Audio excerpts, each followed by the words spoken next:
नमस्कार, मी सतीश कुलकर्णी। 27 ऑगस्टला श्रीपाद वल्लभांच्या जन्मदिवशीच म्हणजेच गणेश चतुर्थीला कोणती सेवा करावी असं अनेक भाविकांनी मला विचारलं। खरं तर सेवा त्या दिवशी पूर्ण दिवस करायला हरकत नाही, परंतु आपल्या महाराष्ट्रामध्ये गणेश चतुर्थीचा उत्सव घराघरात सुरू असतो। त्यामुळे इच्छा असून सुद्धा आणि मी सांगून सुद्धा तसा उपयोग होणार नाही, म्हणून आपण या दिवशी अगदी थोडक्यात सेवा करण्याचा प्रयत्न करू। तर श्रीपाद श्री वल्लभ चरित्रामृत ग्रंथामध्ये अध्याय नंबर 6 वाचन केलं तर ते सोयीचं होईल, परंतु 27 तारखेला अनेकांची गडबड धावपळ चालू असणार। तर 26 तारखेला आणि 27 तारखेला या 2 दिवसामध्ये तो साधारण 14 ते 15 पानांचा अध्याय आहे। अतिशय सुंदर अध्याय आहे। श्रीपाद वल्लभांची जन्मकथा त्या अध्यायामध्ये आहे। थोडं वाचायला वेळ लागेल, तर हा व्हिडिओ ऐकल्यानंतर वाचायला सुरुवात केली तरी चालेल, त्या दिवशी वाचलं तरी चालेल, किंवा 25, 26, 27 केव्हा ना केव्हा तरी या 8 दिवसात तो अध्याय वाचावा।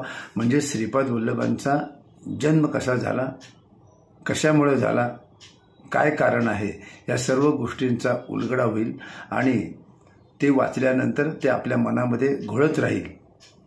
एका बाजूला आपण आपल्या घराघरात गणेशोत्सव तो साजरा करणार आहोत, परंतु श्रीपादांचा जन्म का झाला ते कारण समजलं तर आणखी अत्यानंद होईल। त्याचबरोबर वेळ मिळाल्यास 3 वेळा सिद्धमंगल स्तोत्र म्हणावं। एकदा म्हणायला साधारण 2.5 मिनिटं लागतात किंवा 2 मिनिटं लागतात। जर तो सिद्धमंगल स्तोत्र 3 वेळा म्हटलं तरी चालेल। आणि सर्वात महत्त्वाचं म्हणजे श्रीपाद वल्लभांचा तो जन्मदिवस आहे, ते आपल्या घरी येणार म्हणजे येणारच। गणेशाची पूजा करताना श्रीपाद वल्लभांच्या फोटोची पूजा करा। दोन्ही अवतार एकच आहे असंही त्या चरित्रामृत ग्रंथात सांगितलेलं आहे। पण श्रीपादांना डोळे भरून पाहायचं असेल तर आपल्याला गणपतीची पूजा करताना श्रीपादांचा फोटो ठेवून जर पूजा केली तर आणखी सोयीचं आणि मनासारखं होईल, आणि त्यातल्या त्यात आपल्याला आनंदसुद्धा होईल। आणि ज्या दिवशी श्रीपाद वल्लभांचा जन्म आहे म्हणजेच 27 ऑगस्टला, त्या दिवशी किमान 33 वेळा अत्यंत अल्पसेवा ही आहे, श्रीपाद राजम शरणम प्रपद्ये। श्रीपाद, तुम्ही राजे आहात, आम्ही तुम्हाला शरण येतो। कारण अनेक जण पिठापूरला जाऊन आलेत, तिथं शरण गेलेले नाहीत, कारण तिथली गडबड धावपळ अनेक वेळा अनुभवायला मिळते। तिथं कुणीही श्रीपाद वल्लभांना शरण जात नाही, कुणीही नामस्मरण करत नाही, फक्त पळापळ चालू असते। हे मी वारंवार का सांगतो आणि का सांगणार की काही लोकांना तरी कळायला पाहिजे की आपल्या किती मोठ्या चुका होतात। ज्या ठिकाणी आपल्याला मोक्ष मिळणार आहे तिथं आपण मोह टाळायला पाहिजे, पण अनेक भाविक पिठापूरला सुद्धा जाऊन मोहाच्यातून बाजूला होत नाहीत, अनेक प्रकारच्या मोहात गुंततात। तर योगायोगाने श्रीपाद श्री वल्लभ आपल्या घरी येत आहेत गणपतीच्या रूपाने। प्रत्यक्ष श्रीपाद वल्लभ दत्त महाराजांच्या कृपेने अवतारापैकी ते एक अवतार असल्यामुळं ते आपल्या घरी येत आहेत। तर अशा वेळी आपण एक चांगली प्रार्थना केली आणि त्यांना शरण जर गेलं तर त्यांनाही बरं वाटेल आणि तुमचंही समाधान होईल। म्हणून श्रीपाद, तुम्ही राजे आहात, आम्ही तुम्हाला शरण येतो, हा 33 वेळा जप करा। त्याचबरोबर 3 वेळा सिद्धमंगल स्तोत्र।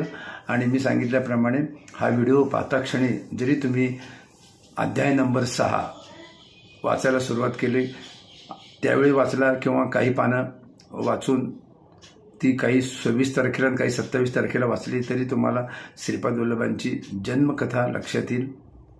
ही सेवा जरी छोटी असली तरी आपण श्रीपाद वल्लभांना शरण जातोय, त्यांचं जन्मकार्य आपल्या लक्षात येते।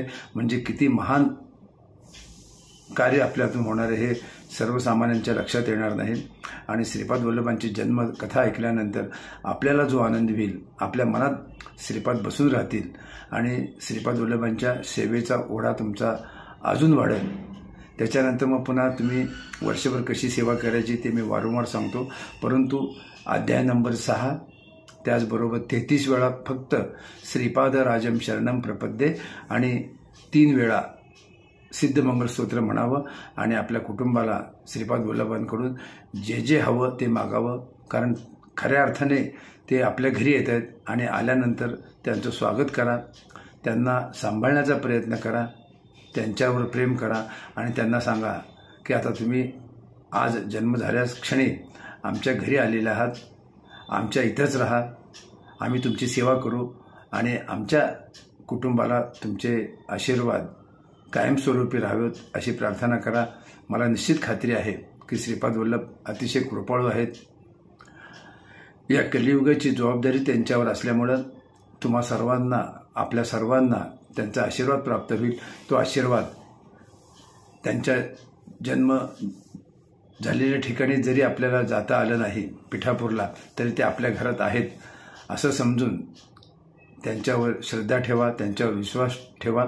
ते आपल्या मदतीला जाऊन येतील आणि पुढील सर्व जे आपलं जीवन शिल्लक आहे त्या सर्व वेळी त्यांचा आशीर्वाद आपल्याबरोबर कायम राहील, तो राहावा अशी श्रीपाद श्री वल्लभांच्या चरणी प्रार्थना करतो.